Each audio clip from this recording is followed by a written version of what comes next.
Charles Darwin is best known for his work concerning the theory of evolution. He published a very, very important book called On the Origin of Species that advocated that the species that we see today are the result of natural selection, a process by which the population has changed through time through selective processes. I'm going to show you how that works. This is a massive oversimplification, but in essence, the principle of natural selection is relatively simple to understand. Imagine a rainforest with a population of insects. Within that population of insects, some are yellow, some are pink, some are red, some are blue, and some are green. There might be a predator, in this case, a lizard, that wants to eat those insects. Which ones do you think it will eat first? Well, it's probably going to eat the ones that it can see first. So these yellow ones are probably going to be gobbled up first. So let's get rid of them. Then maybe these pink ones here. Then last of all, perhaps these blue ones and the red one there. It's less likely to eat the green ones because they're camouflaged and hidden. Over millions and millions of years, these green insects are more likely to survive and more likely to reproduce, so will become more and more numerous, whereas the other coloured ones are less likely to survive and less likely to reproduce, so over time will gradually be replaced or at least become less numerous. As a whole, the population then will trend towards these green individuals.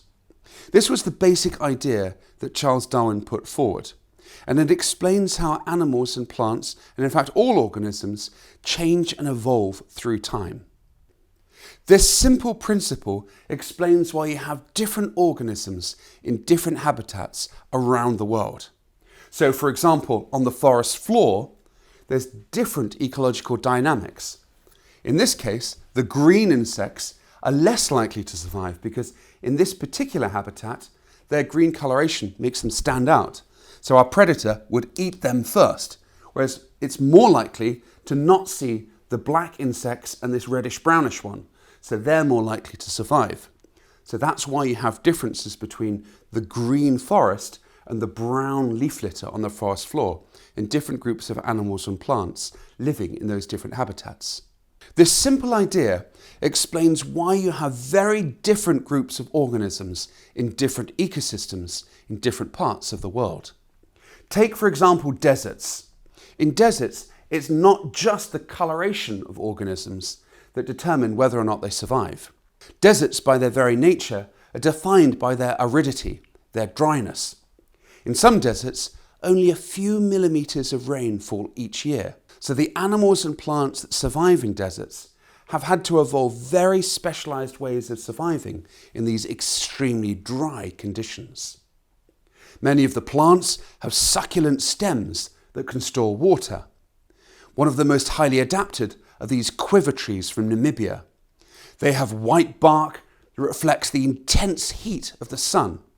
Their big swollen stems can store a lot of water when the rains do come, and that can carry them through the dry periods. And their small succulent foliage loses very little water in the dry desert air. The animals are similarly adapted. For example, these dune beetles can actually collect water droplets from mist that rolls in over the desert on some nights each year. So this simple and elegant solution explains why we have such an incredible profusion and diversity of life on planet Earth.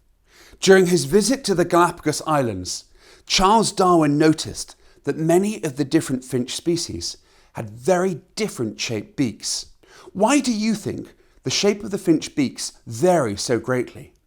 What is it about their beaks that enable them to survive?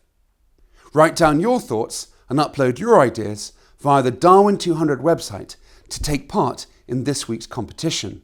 We'll go through the answers in 2 weeks' time. Good luck and see you next week.